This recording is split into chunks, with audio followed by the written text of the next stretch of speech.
ir duobės, ir nelygų, movai tai visai nerūpi.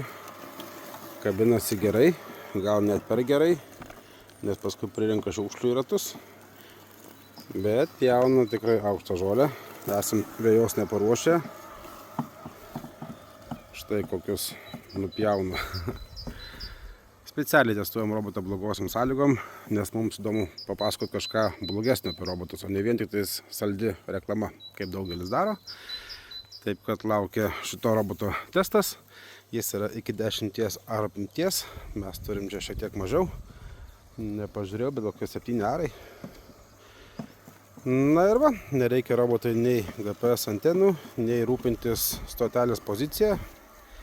Nes šiam robotui nereikia draugauti su stotele, jis dirba savarankiškai, nereikia jam ir antenų.